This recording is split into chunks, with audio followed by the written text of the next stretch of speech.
Ooh, a Viking hut.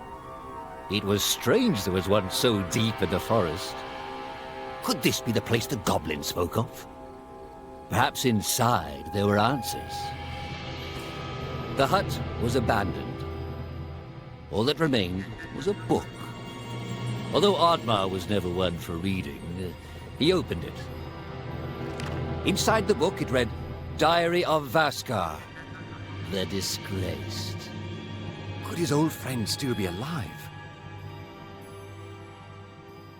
With Oddmar's parents gone, Vaskr took Oddmar in. Despite this huge responsibility at such a young age, Vaskr had impressed the chief and become a promising young warrior. The chief was so impressed, he decided Vaskr was to lead the Vikings into the forest for the first time. Vaskr went to the forest alone to prepare. But the more he went out there, the less he wanted to hurt anything within it. He begged the chief to reconsider, but the chief was not a very thoughtful man. When Vaskr refused to lead the charge, he was labeled a traitor and was banished. Much time passed, and a fairy visited Vaskr. A great threat to the forest was looming, and her people were in danger. She knew she could trust him with the great power to save the forest. He had no idea he was to fight the god of chaos. Vaskr was almost victorious. But Loki, in desperation, turned Vaskr's own powers against him. He was cursed. But Loki was driven from the forest, for now. The curse was quickly consuming Vaskr, but the fairy could not help. Loki's hold on the forest and their magic was still too tight. The fairy asked if there was anyone else who could help. Vaskr was reluctant to put his friend in danger, but he had no choice. Oddmar always asked himself why he never went out there, why he was too scared to try and help his friend as he had helped him. He often thought about that. But where was Vaskr now? Perhaps his aunt laid further down the river.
Ugh!